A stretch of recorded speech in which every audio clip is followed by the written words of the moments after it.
Welcome back, everybody. This is Brother Mutant here. Today we're going to continue our quest to be Pathfinder Kingmaker using our Sword Saint Dorraj and his Triumvirate, which is him and his two mercenary friends, one of which is a monster tactician inquisitor with a monk dip, so that she can literally be our frontline tank, as well as a undead specific custom-made build for a Eldritch Scoundrel purist build, which is going to be dexterity-based raycaster type.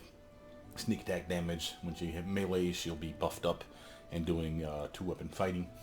To do that proper, to make an undead character in this game, of your own, you need Eldritch Arcana at least, and this literally allows us a couple different ways to make us an undead character. There is another one in-game.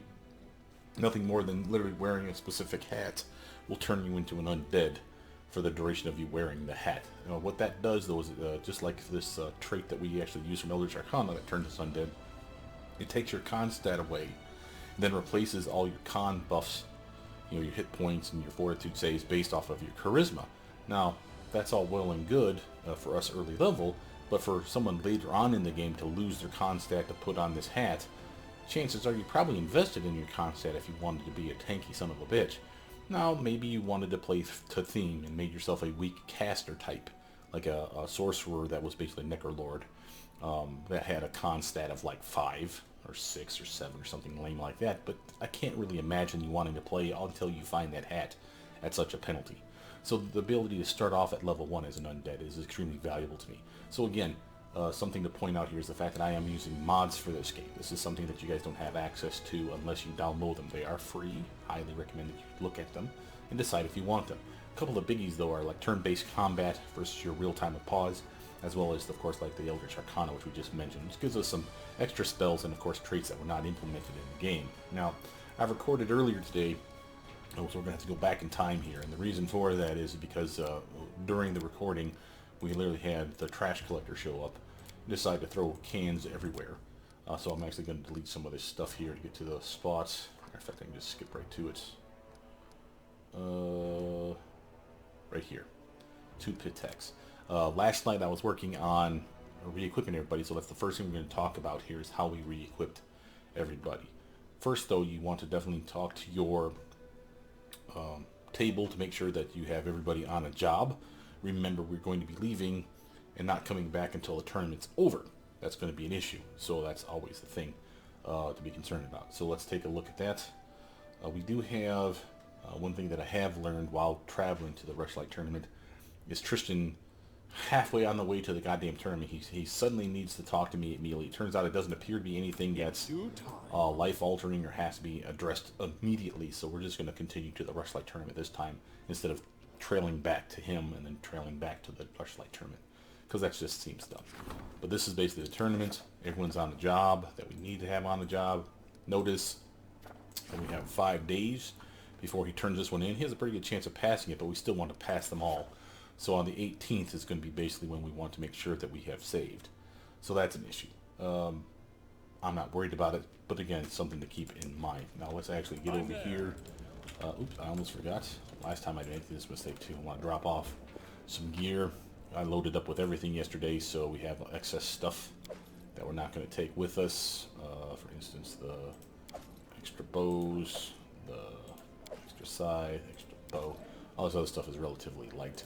Armor-wise, though, we have a bunch of stuff here that we're not using. So I want to put those back. We found them. Okay, now I feel pretty good about that. Now, this is basically just to keep us light and lean, because the team that we're taking is not our traditional team. So on that, let's talk about our team. Our team is going to consist of the following people. We are going to take the Triumvirate, which of course is me and our 2 mercenaries. But we're also going to take 3 other people, and it's going to be Val. We're going to take our main tank. Of course, that's Eliza here. That's our monster tactician and monk dip inquisitor. We're going to take, of course, our undead. That's our Eldritch Scoundrel. And then for the last 2, we're going to take Octavia for a specific interaction that's going to happen at the tournament, as well as Lindsay. The reason for that was because she wanted to be brought with. Now, having that I'm switching everything up like this, I had to reallocate gear. So let's actually take a quick gander at that. I think it'll let me do this on the open road.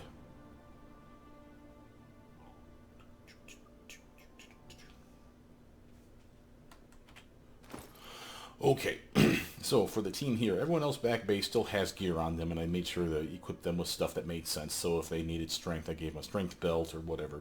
So they have cloaks and rings and everything else. I didn't tweak them out to completion or to perfection because they're just kicking back in the base. I went through, basically removed all the stuff that made sense to remove it, kept obviously the things that we know we're going to keep on our character, for instance, here and here, but then removed everything else and then re-kitted everyone out, including weapons, so that we can see we have different weapon choices. Notice my character here has an impediment.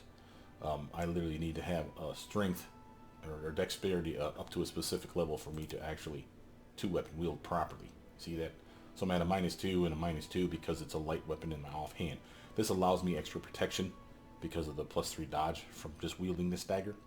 And this longsword is a solid swing, so I don't mind that so much. But again, if I really need to hit and hit hard, I use a one-hander.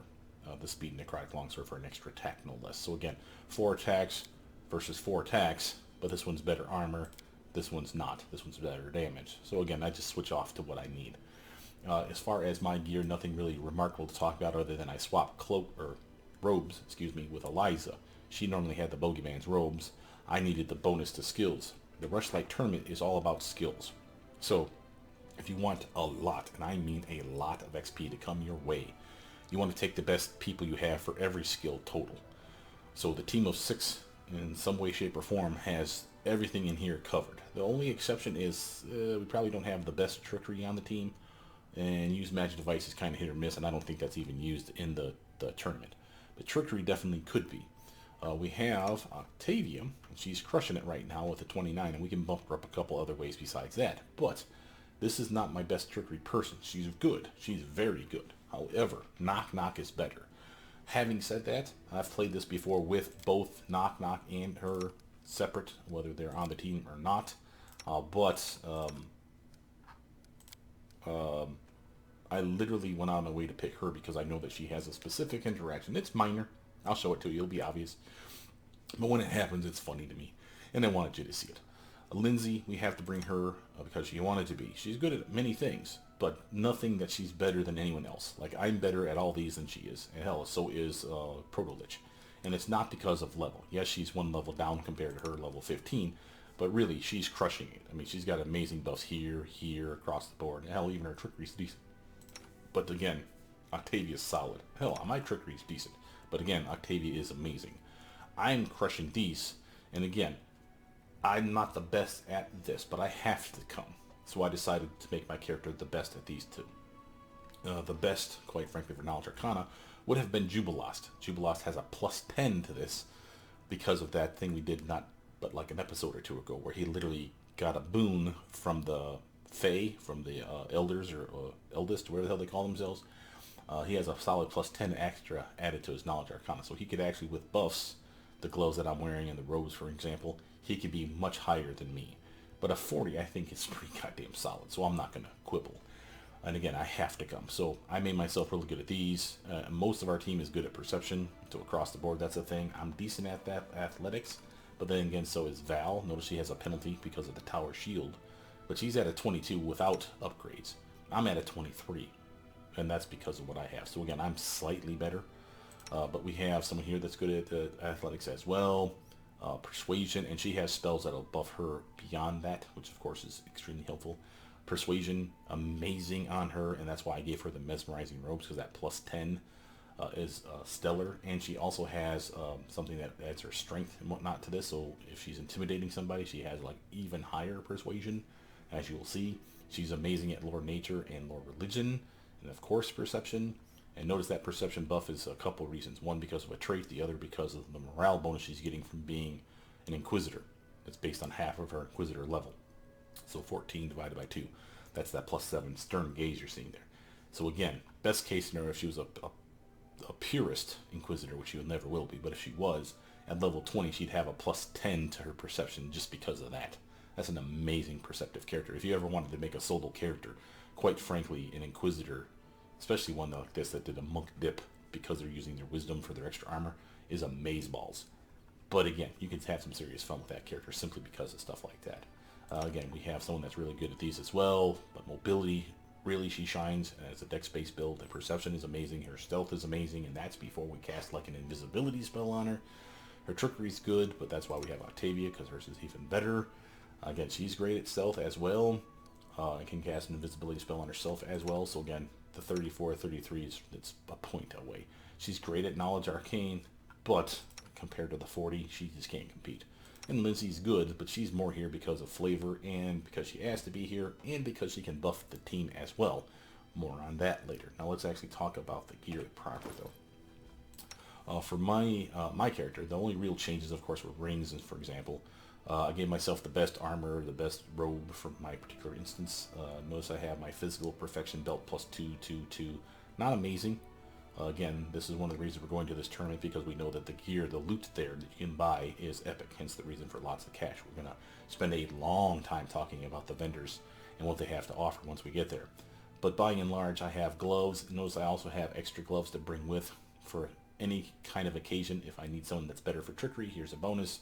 If I need someone's bonus to go towards Arcana or concentration checks, here's another bonus. Here's one that's a bonus to mobility and athletics checks. And again, they may already have these bonuses or something comparable. I just took them with just to make sure we had all our bases covered. Here's another one that's a bonus to mobility, +5 versus the +3 from the gloves. So again, if we need to swap out for the tournament to make sure that we are the best, to pass the best checks, then we're definitely going to do that sort of thing. And I took a lot of the other stuff and sold it out. We still have some things here that are extras, mostly because as we shuffle stuff back, we stole stuff from the other people we left back home. For instance, Valerie's using Knock Knock's hat. This is the Stubbornhead hat. I figure, what the hell, let's give her some natural armor. So she got that from here because we gave her Constitution from the Life Veil necklace here. And an ability to heal herself at least twice a day. But also a higher dexterity and protection from death effect spells. So I figured, what the hell, Knock Knock's not using it since he's not coming with. And quite frankly, it does look pretty badass on her, I must admit. She has a nice cloak of resistance. Most everyone does, but not all. She's got really good dragon scale armor. As you can see, resistance to acid level 30. She's got her extra strength from Korghast Shackled Fury, so her strength is up. Her con is up from the necklace. Her dex is up from the hat. She's got some decent protection otherwise. And again, she's just an all-around decent tank. Notice she's never going to change out this weapon. This is a charisma-based bonus coming from the sword, the Bastard Sword. It's a +4. I'm happy to leave that on her for all time. We actually had 2 of these. We sold one already. This is a gift from an artisan. And again, that's a solid bonus to her will saves as well. So again, she's never going to swap that up. This is going to be her weapon for time immemorial. But she's pretty much set. Notice that everybody has boots, just about, if not all. And almost all of them have a speed increase of some level, whether it's coming from the boots or from something else. Because I don't like teammates being lower than a 30. If I can get them to a 40 or higher naturally, I mean with gear, then I do so. Here's our main tank though, Eliza, and as awesome as she is with full plate mail and everything else, with a nice solid 43 and spells besides that we can cast on her, she sucks when it comes to touch armor class. And while she don't look much better, this is not taking into account her fighting defensively stance. So she gets another 3, I believe, from that, 4 more from being Crane Wing, Crane Riposte, Crane Style, and all that jazz. So she has a solid touch armor class, which is why we love her. She will actually outcompete Val for armor, butt-ass naked. So I'm just saying, she's a solid contender. She's got a crown. Many of our characters have higher mental stats because of the headpiece. Like, for example, I have the +888. She has the crown of 6, 6, and 6. She has a tiara of 6, 6, and 6. So again, that's the best I could give the 3 main characters, in my opinion. Notice that she's got the natural armor +5, because there's nothing else I needed to put there. She's using a speed weapon, which gives her extra attacks, along with her fury of blows, just crushing it for damage. And a decent resistance cloak, as well as some protection from combat maneuvers like trip and bull rush and shit like that. As the main tank, we don't want her falling down or getting slapped around. This is a good way to do that. But the switching out for her robe, for my robe, was the reason for this. It's because of the high persuasion that she needs. And again, being the most persuasive character, it made sense for her to have that. She's got some decent abrasive armor class, +5. There's a +6, but she's got those. But she's still doing okay. She's got dex and con coming from the belt. Again, strength is coming from the claws. So she has a 4, 4, and a 4 extra coming from these 2 pieces of gear. She's even got the opportunist boots in case she gets into melee, which of course she always will be if they try to get past her. She gets extra attacks of opportunity because of this, which is nice. So if for whatever reason she jumps like 5 guys or whatever, she can hit 3 in any combat round normally if they try to leave her area of effect. Now she can hit up to 5, 3 plus the 2 from the boots. So that's solid. Notice I gave her also the pet tiger instead of me having the ember. We swapped those around. Why? Because again, she's the nature person, so it knows how it's a bonus, morale bonus to perception and Lord Nature. Now, yes, with a heroism potion, all your skills are buffed +2, and they're all morale buffs, so they won't stack. But I figured in case we forget to do that, she at least has those bonuses going for her. Notice for Proto-Lich, she can either range it with her Shocklight crossbow, 3 attacks, sneak attack potential at range, and she can also melee it up. She has a couple different sets of weapons. Rapiers and daggers, of course, are the staples. This one is not particularly impressive because it's only a +1, but with a spell, she could buff that +1 all the way up to probably a +5, and that's the greater magic weapon spell that she has access to. And that's a solid. It only goes on your main weapon, the one in your main hand, which is this one here. So this one, again, is already at a +4, and that's fine. And it's a speed weapon, so she gets an extra attack. So she's at 4 attacks here, 3 there. So she literally can Ginsu the shit out of everyone this way. However, if she switches over to this one, she's at 3 and 3, and that's still pretty goddamn good. And these are a better chance to hit if she forgets to buff up or doesn't want to. So again, a solid upgrade. She has a flaming dagger. It's agile, so it's adding extra damage because of her dexterity modifier, like only half, but it's still there. And she's really good at like slicing guys up with both daggers, rapiers, and eventually probably punching daggers. But I like this one because again, a Vein Finder allows her to literally bleed a target, and it's also an agile weapon, and therefore she's getting her dex modifier in there as well for extra damage. This one here doesn't have that, so you see that the damage goes down a bit.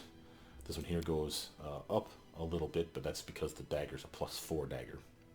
I like this combo though because if she or anyone on the team, like say Lindsay, has access to enchantment spells or other spells that are will saves, this imposes a penalty to their will save if they hit them with this dagger.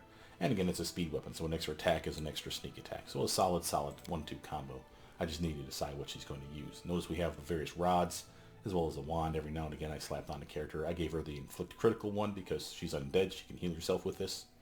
Notice that she has a bonus to her stealth from the ring. Decent braces of armor, the next best category that I have. I have the +8. She gets the +6. She has this burning amulet. This was a judgment call. I could have given her extra armor, for instance, but I decided that she's going to be casting spells, and chances are she might level at this tournament. We are going to get a ton of XP here. So I thought if she actually dings 16, she'll have access to a spell like Hellfire Ray. See that spell on that list? She's a level 16 caster at that point, and then +4 for all these other spells on this list. So she technically would be level 20. So if she picks Hellfire Ray at level 16, she'll be able to cast it as if she's a level 20 caster, which means she gets all 3 beams, so 15d6 of damage, which is amazeballs. Now I'm like, what the hell? Let's give her that and have some fun.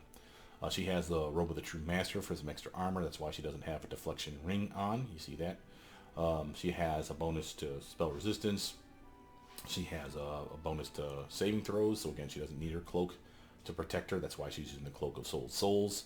Bonus to all her necromancy stuff. And then she also has a bonus to spell pen. And being an elf, she also has a bonus to spell pen for just being an elf. So between the two of those, she has like a +4 right now to spell penetration checks, which is nice. She's got a decent strength and dex bonus from her belt. And again, she doesn't need a con bonus because she has no con, as she is undead. Charisma is going to be what basically buffs her hit points, which is why she's pretty goddamn tanky. It doesn't buff her fortitude as much. You notice that it says other +3 versus the +6 you're seeing here. That's because 3 is the natural. The +3 is a natural charisma. The enhancement coming from the headband does not count towards the fortitude. That's why it's not +6, it's only +3. If I took that off, so you go back down to a +3, that's the same as what she has here. However, the +6 does benefit her HP. So for every level she has another 6 hit points thanks to this charisma. So that's why she's so goddamn tough. And again, just for comparison, I'm at 131, and I'm a higher level than she is. And I have better con than she does, obviously. She has amazing con. She's at 214. There's nothing you can do to compete with a +7 here. But again, she's pretty damn close. I mean, 214 to 168 is not that far apart. And she has, again, our best tank is only at a 139. So she's actually out-tanking the tank when it comes to that. But she does not have the armor protection. She has spells, she has blur and mirror image and all that jazz. But by and large, that's going to be a thing. I didn't know what else to give her for gloves. We have choices, of course. But she really didn't need any of these other ones, and I figured, well, since she's going to be meleeing it up, why not give her some acid damage? So she's borrowing my alkali gloves, whereas I took the cheat sheet gloves to bump my 2 knowledge checks. For Octavia, our Ray caster, just like her, but better, because she's going to have a full wizard level 19 by the end of the build. Gave her the Frozen Shout Hat. This adds cold damage to any cold spell. So does this necklace, or any of her damaging spells. Fire, electric, cold, or acid. Solid +1 for those, +2 if it's cold, thanks to the 2 of them combined. Now this doesn't also means she doesn't have a bonus to intelligence. Well, I gave her these robes to counter that. So her intelligence is +4. It's not as high as it could be. I could have it +6 or even a +8 if I gave her my hat, but then she loses the hat. So I wanted to try this out. So this is a solid upgrade for her. She's got decent gear otherwise, and again, across the board, decent stats. Just wisdom is the only thing that's really lacking. I gave her the lightest touch gloves because I gave her the strength con belt, and this gives her an even better dexterity, +6 versus +4, and it gives her ability to cast reduce person on herself at will, which gives her even more dexterity, which of course we will do in combat. She's got swift boots, of course, like everybody else. She even has a quicken men magic rod, cat's grace wand, just in case she needs it. She's good at the bow. We gave her Lindsay's prowling cat composite short bow, because she's not an elf, she's a half elf, but she can use short bows. So we gave her this one because it gives her an extra attack around. And you're like, well, why not give it to Lindsay so she can have an extra attack around? Well, Lindsay has rapid shot, so she already has 3 attacks. She would have 4, of course, with that, but then she gets downgraded to 2. And this character does sneak attack damage, Lindsay does not. So again, there's an appeal for her to hit more often than not. So we gave her the better bow. It's not that Lindsay's by at all weak. Let's be clear on this. Lindsay is stealing Harem's new helmet, the Metal Reborn. That's a +6 to wisdom and charisma, as well as some protection as well from physical attacks, except for bludgeoning. To counter that, I gave her a Sass of Slash still. That's a massive bonus to her dexterity and protection from physical attacks, unless, of course, it's slashing. So between both of these pieces of gear, if I'm correct, she has a DR5 against physical attacks, period. Now, there's some exceptions to the rule that can get around that, but those are rare exceptions to the rule. So chances are, anytime she takes physical damage, it'll be 5 less each hit. So that's at least helpful. She's not particularly tough. We didn't give her anything for con, but it's what it is. She's got a decent armor. She doesn't get all the +7 to her armor thanks to this mithril shirt, but she's getting +6 out of that +7. And we gave her a nice necklace besides. She's got the Enchanter's Cape. This will give her a bonus to her DC checks of her spells that she casts. Many of them are enchantments as a bard. We gave her a Ring of Protection for some extra armor. We even gave her the ability to shoot better with Death from Afar. We borrowed that from... I can't even remember who the hell I borrowed that from. Probably Ekin. But it's a solid +4 then to her swing. It doesn't say it here, but when she shoots it, you'll actually see another +4 added to that list. So instead of 19, 19, and 14, add 4 to that. And that's what she's getting from this, which is really, really nice. Notice we swapped out for Jubilas crossbow. And that's because, again, we gave the short bow to Octavia, but also I wanted Lindsay to have a solid, hard-hitting weapon. Her strength is piss right now. Another reason she didn't need the composite short bow, because we didn't buff her strength in any way, shape, or form. But this doesn't matter. Crossbows just hit, and they hit hard. And this is the best one I can find.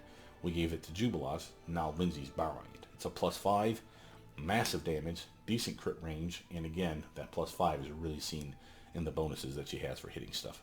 Really hard hitting, and again, pretty solid for her, in my opinion. So again, all in all, I'm pretty happy with what everyone's touting with them.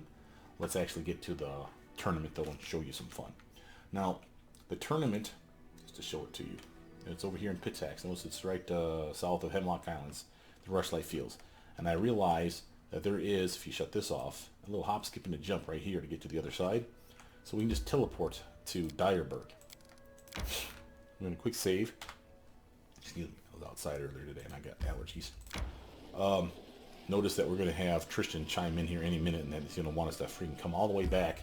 At the very next day, he'll pipe in and say, hey, I need to talk to you, and screw you, dude. I'm busy right now.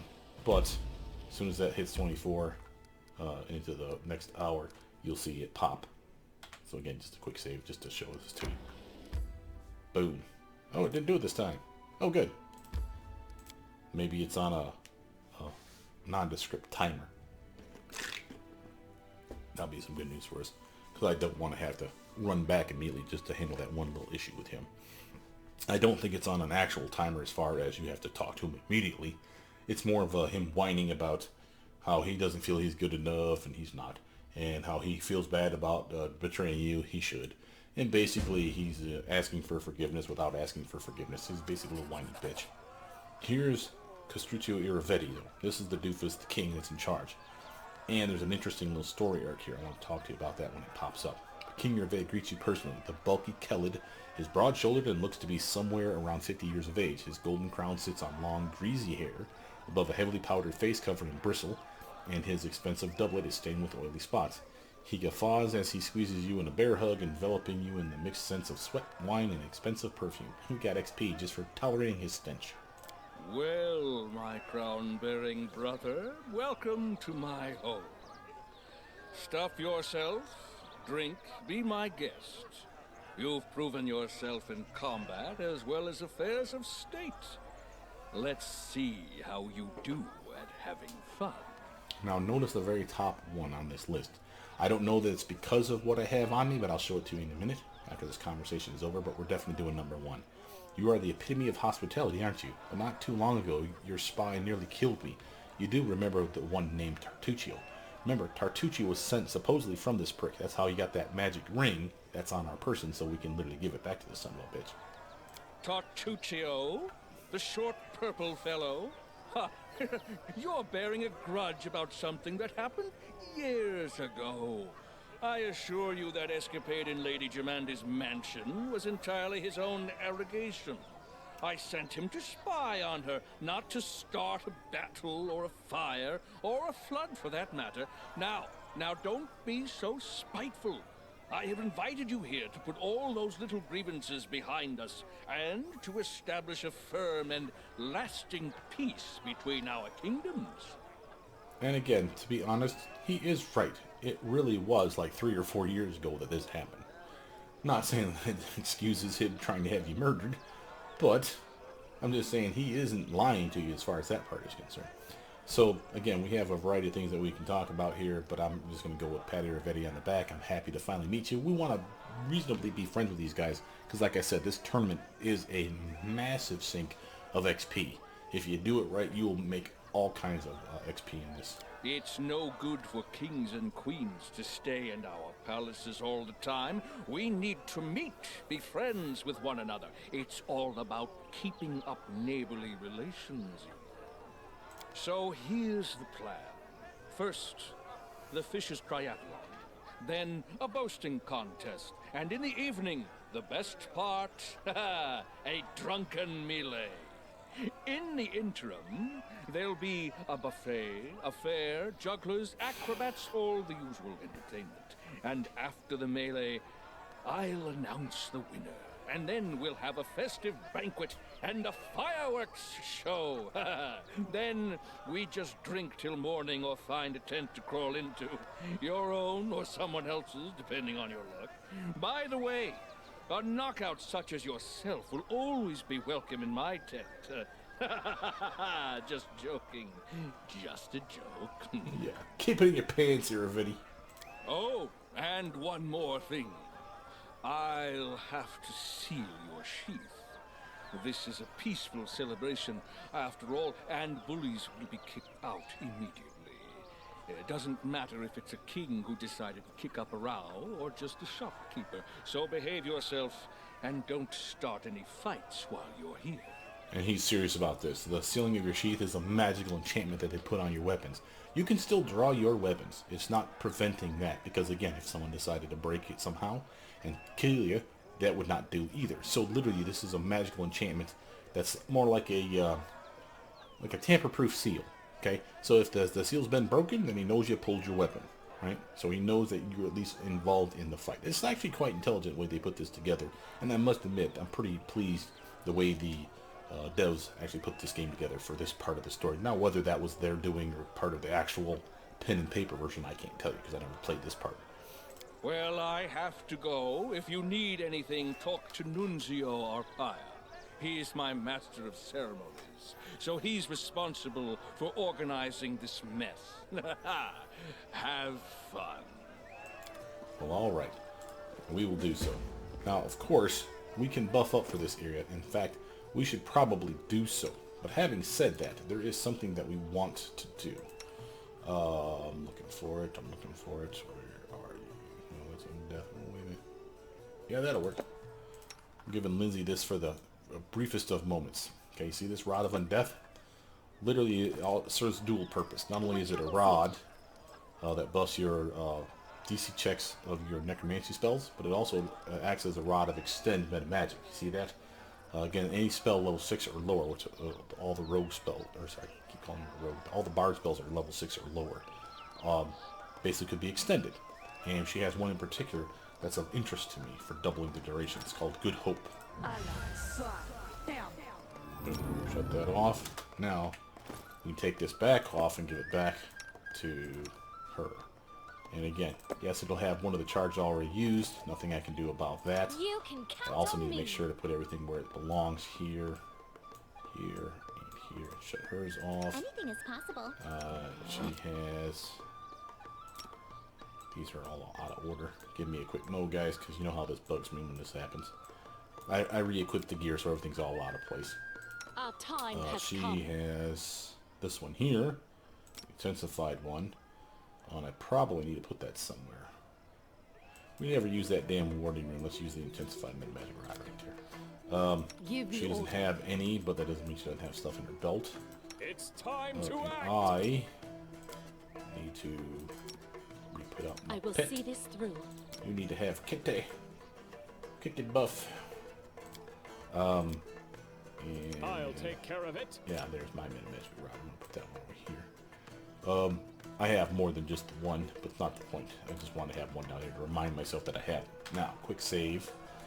Notice that buff that we put on us doubled the duration. So instead of 14 minutes, it's 28 minutes for us. That's the reason for that. Also, notice that it's a buff to not only your saving throws, attacks, and damage, but also your skill and ability checks. And this is what this tournament is all about. That's part of the reason. So if you look at all our bonuses, you notice everything should be in the green, with the exception of stuff that's being penalized. And she's still in the green, technically speaking. It's just the shield is a problem for her. If I literally unequip her shield, or switch her to like putting her shield in sort of way, for that matter, she'll jump back up another 4 points. So that's a solid athletics check in my opinion. But everybody's crushing it right now. I mean, we're almost the best we could possibly be. There's like one or two little tricks that we could do to push ourselves up and above for some things. But by and large, this is going to be a staple for us here. Now, before we get into too much, know that again, we're not trying to fight here, so that's going to be part of our thing. We are going to steal openly. That's always going to be a thing as well. And we are going to... I'll talk to every vendor, and I want to not buying anything until we talk to every vendor. I want to show you the lists. So this video will serve as your, here's our stuff. Now I will sell stuff to them. I have no problem selling them garbage. Get this off my damn list. As far as stuff here... I don't think there's anything else I want to sell. Oh, we're doing pretty good there. Keeping all that stuff. And this was the reason, by the way, I think that we had that talk with Iravetti about Tartuccio, because we kept the ring. Now that may come up later again in the Rushlight tournament, so I'm not going to sell it, and it's not worth 25 bucks anyway, so really who gives a shit. But once this Iravetti business is done and over with, if we don't use the ring by then to throw it in his face and call him out for trying to get us killed, then I'll literally sell it, because there's no need to keep it at that point. But this is the reason you keep it, in my opinion, because I think that's what that first conversation was all about. We've triaged quite a bit as far as potions and stuff, just thinned it down a little bit more, so we had like 100 of those. That's a little ridiculous. So I did cut quite a bit when I was chopping through the list of stuff, but I didn't go crazy, because you never know. But now let's look at the trader and show you what the trader has to sell. Okay, so besides the stuff that we gave them, or sold to them, if you sort by price, it's almost always the best way. Notice that they have a lot of +4 stuff. So if you're missing out on a specific type of armor, now obviously nothing leather work in this vendor anyway, but again, medium armor, heavy armor, it's here. We got adamantine full plate +3 and 4. We got just a regular heavy plate, full plate +4. Got light shields and bucklers and heavy shields and tower shields. Hell, the light shields +5, no less. So again, solid choices. If you're missing out, you didn't explore everything and got all the best gear for yourself, or you just want the tiniest of upgrades, this is your chance. And this, quite frankly, reasonably priced. We brought over a mill for a reason. This is not that bad. I could honestly buy all these things and not feel overly bad about it. Let's just show you what that would cost you if you wanted to buy one of all of his best stuff. As far as armor's concerned, that's just under 200 thou. Now again, I don't want any of that stuff because I know we can find better, or we have better currently. But look at the weapons, and this is where you're really going to have some fun.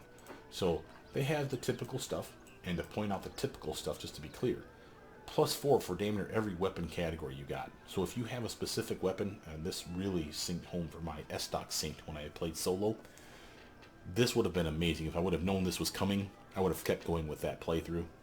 It was not one that I was recording for you guys, but I was having fun doing it. I just could never find another S-Stock.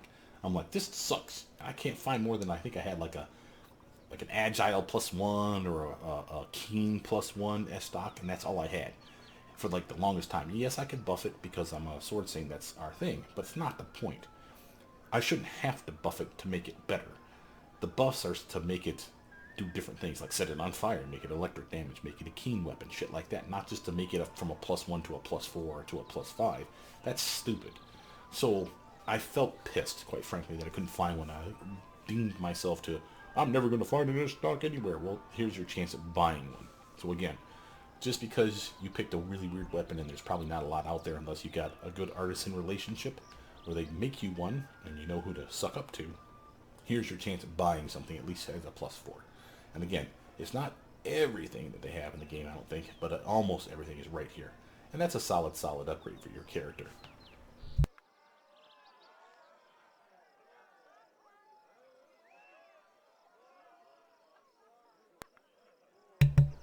Sorry, I'm fighting a sneeze. Hopefully I don't have to mute the mic again. But here is the name stuff that he has access to.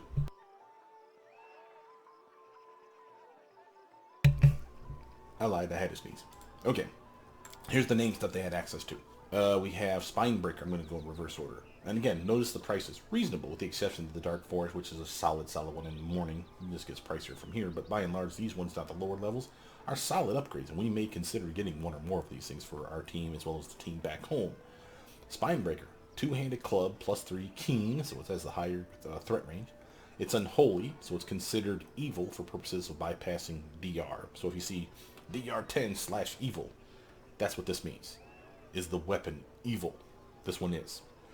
Not are you evil. Has nothing to do with your alignment. Has everything to do with the alignment of the weapon. Most weapons are alignment nothing. Not neutral. Nothing. As such, it's just a weapon. This is actually an evil weapon. It does extra damage against good targets. Not particularly beneficial to us, but on an evil playthrough, I'd probably grab something like this for evil characters. Notice it makes you immune to Bone Shaker and Bone Shatter. Those are really damaging auto-hit spells, so being immune to both of those is actually quite a big boon.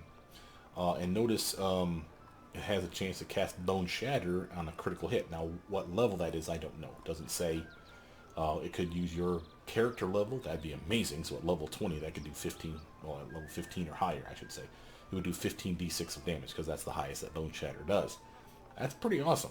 And that's auto hit again, so you literally smack him in the face and then boom, extra 15d6 of damage on the crit.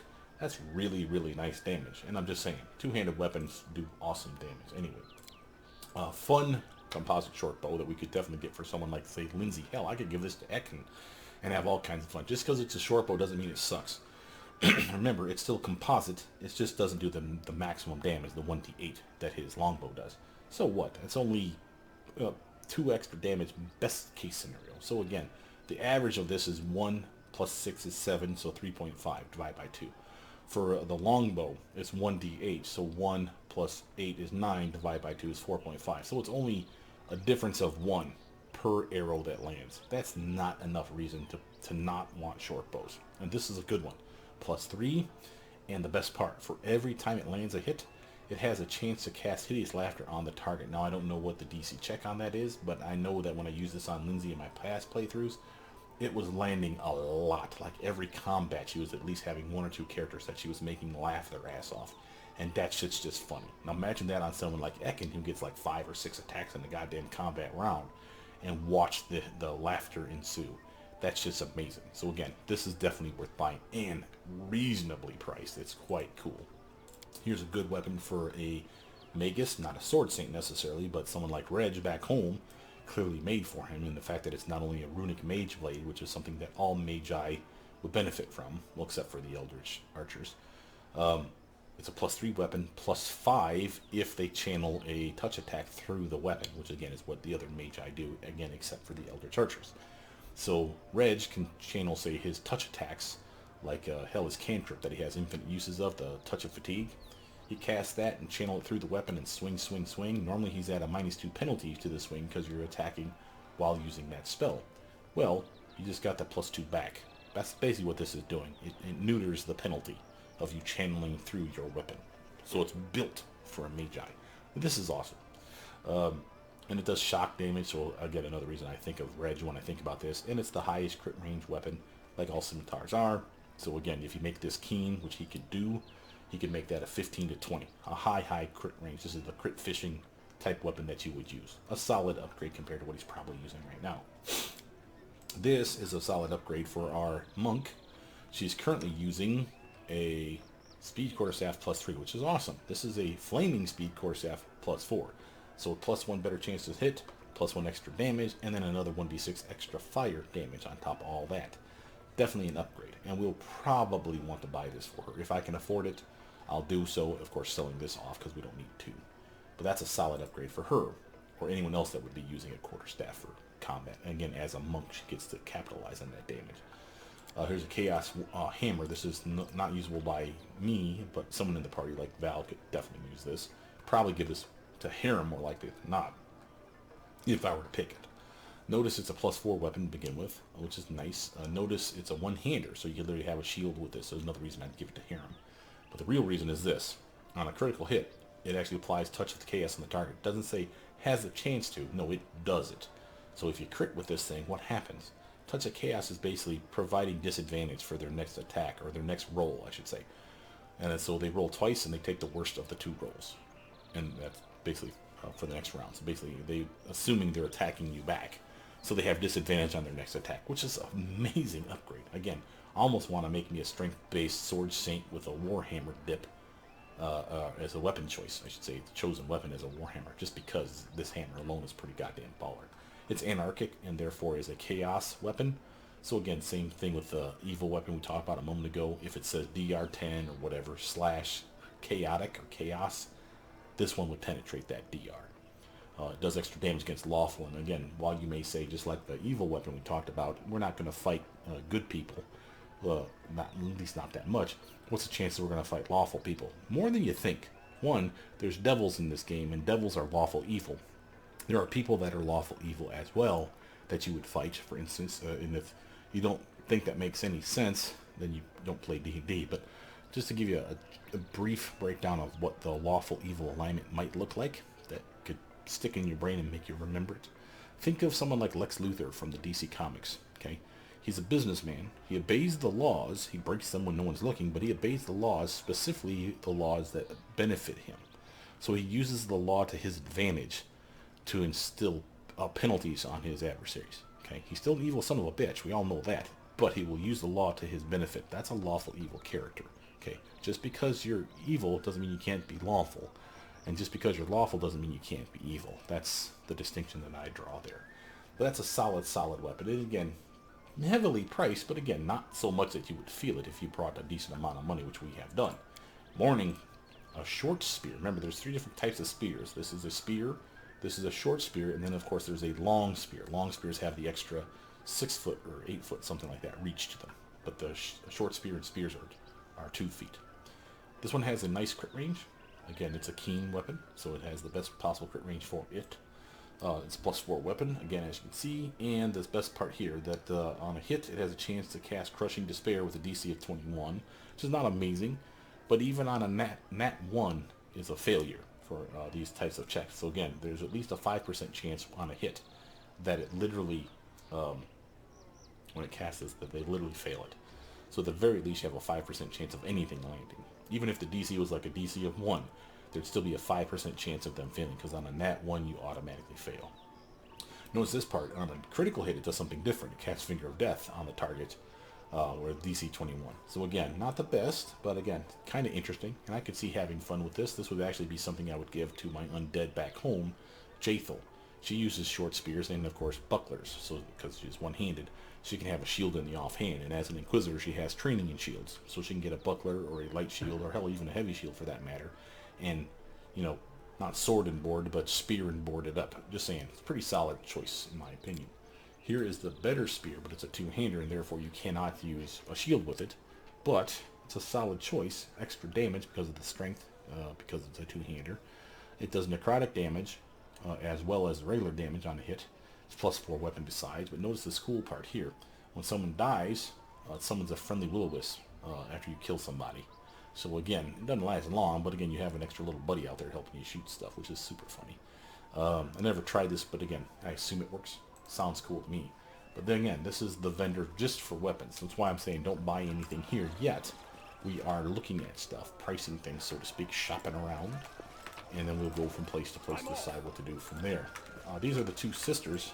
If you recall from earlier, we saved at that hunting tournament. You can actually talk to them and they give you a little chit chat about, you know, the hunting thing that we were both a part of. Notice we got Carne Varel here. Carne, the gnome's yellowish bloodshot eyes scan the faces in the room, nervously noticing you. He grabs for his sealed sheath. What? Who are you? Oh, it's your Royal Highness. Forgive me, I didn't recognize you. Oh, an honor. Truly a huge honor. I'm Carne Varel, a simple salesman. Who are you?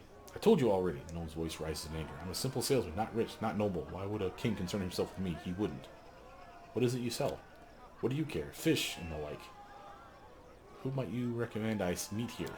No one. Everyone. How should I know? I'm just a simple salesman. Leave me be. And again, if you attack, literally this will end the tournament, so don't cause problems. Basically, don't be that guy. Notice we have another vendor here. Notice we got a guy over here, Drunken Bully. As soon as we walk into the area, we're going to actually have an interaction with him. This will give me a chance to show you what I mean for how we're going to XP scum. I shouldn't want to stuff in this Rushlight tournament. A young man staggers toward you, his expensive doublet wet with wine. He passes. As he passes, he brushes shoulders with you and starts yelling, his breath rank with alcohol. Watch yourself. Who do you think you are, you pig? You tramped on my foot and ruined my doublet. I demand satisfaction. Again, we could apologize. We could attack, which again is a bad idea. Notice we have a stealth check, which we would clearly pass. Knock the bully out with a stealthy blow. And again, if you pass this, I don't believe that counts as an attack. I believe you'd be fine. So if you build your team and you didn't bring someone that was good at any of these other things, but you have someone that's good at stealth, you have a way out, and you would get XP for this. However, the bigger the number at this tournament, damn near every time, if not every time, it's more XP. So we want the biggest number to pass. Notice the bluff and intimidate. We have a 32 here. She has a 38. So unless she rolls a nat 1, she will pass this, and we will be fine. We could do that one. But if we do the intimidate, notice the 36 is much higher. But again, she has an intimidate of now 45. She has a buff to her intimidation check. So this is a solid chance for her to basically scare this son of a bitch and get huge XP for the team. We have XP share on right now. If you wanted to like level up a specific character, or let people that are doing the check at the very least level up, you should honestly shut off the XP for anyone that doesn't do the check. What I mean is that we can do this in the options, and again, this character, Eliza, if she does this check and passes it, all the XP would go to her. That would be damn near enough for her to level up, just so we're clear. But let's do the intimidate check. Best not anger me. I've put away more people and monsters than you have bottles over the course of your waste of a life. Get out of here while you still can. Success. Sorry. Think I confused you for someone else. Sorry, my mistake. These things happen. Mumbling apologies, the bully disappears. And everybody got a massive XP jump there. This is what I mean by we're going to get a crap ton of XP. And let's take a look at that XP for everybody real quick, shall we? Man, my allergies are killing me today. Dora is probably going to pop at this tournament. I'm about 50,000, just under 50,000 away. And again, we just got over $6 grand from one little interaction. We got many interactions coming up, and there's Boku XP waiting here. So I'll probably pop. She'll probably pop. So will these other two characters that are level 14 going to 15. Because again, they're about 30,000 away. As you see here and here. Now, look at the other two characters, my mercs. They may not. They're got 200 grand away from leveling up to 16. But you never know. And again, we're about to get a goddamn ton of XP. So this is a really nice place for this. And again, just to show you how you could shut off that XP share. You don't want to click, since we got a full team of 6, by the way. Where would this be under? Is it under difficulty? Probably. Yeah, right here. Only active companions receive XP. You could shut that off, or activate that, excuse me. So only the people here, the 6 of us, would get XP. But there's 6 of us. It's already being split 6 ways. And then no one back home is getting anything. The only reason you ever click this one is if you're going for a team of less than 6. Okay? Which we could have done. Only skill users receive skill check experience. That one's worth turning on. And again, that would be the one where Eliza on that last check, she's the one that made the intimidate check.